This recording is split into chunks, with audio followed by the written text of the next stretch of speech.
Dara o si ano si Cap ya si Tapos. Nalagi 20. So may coordinator ng mga utin sa laki kay 20 ra. Performing. And I'm Ora man na ikaw mo. Isa nagata ni 100. Si Kuan si Cap naka-black. Ay, Scott, thank you, Cap. Yang kani 500 si Cap katong taga ko ang katong siya o Cap gihapon. Cap, gihapon. Yan, Sa kani kwenta si Kapod niya, o kansilor ni. Diri sa kita sa kilid to katong napashot ko ganina. Ah, si Sir. Sa Salamat, artist Sir. na Dako na dako na ni Sir. O si dako uy. Ay, kulang. Cap, salamat Sabi ko, kay Cap. dako. Si Kani si Cap, 500 na. Oo. Salamat kay Cap, wala may nag-expect. Ano, salamat. O sa expectation din mo. 1.5. Nagdi-piki gamay. O si Piki. Ati sa bigay si Ang Cap. ubang diba? Cap, at least naghatag sila. Oo, Wala at least ka naghatag nangayo, naghatag sila. Oo, di ba? Oo. Oo, Ati so tanang Di man pwede mo na sa pugsog pangayo. Correct. Ano lang ka nang, agi-agi lang ka. Amo agi lang ka? Agi lang ka na titbira. Dili. Humana ba kung agi dito? Ikaw na ba agi dito? Ako ni ba agi? Sige, mangagi na tayo kitang dungan. Eh, mana man kung agi diri? Oo, di ba? Kay pangagi ani ba dito? Sen, mangagi na ni Sen ha? Nalapas na ni Mayor. Hoy!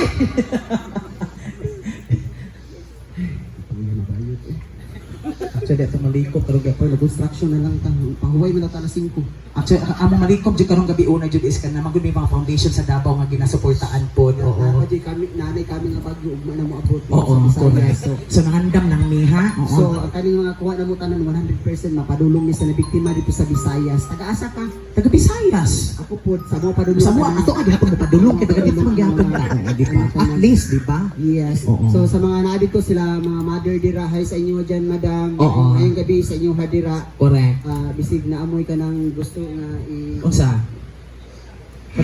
Kasi sa laro pa ba para makasabot sila? Oo, di ba? sinamoy hatag para sa iyo. Nay mama ni Ruel dara. Ha? Isang mama? Ay, Tagalog. Sino ba yung Tagalog dyan? Ay, Tagalog pala. Jofel. Sino? Ay, Tagalog pala si Madam. Ay, correct. Sino yung Tagalog dito? Madam, ikaw yung... English there. Sir, hello? Tinagbuan naman, tinagbuan. Ay, sa na. Trabaho po si Sir Balong. Ay, Sir Balong. Correct. Sir Balong. Ay, si Sabon. English, English. English in. You understand vernacular words? One English? Don't get me angry. Wow! Hey, sir. Sir? What's up? Ang galing,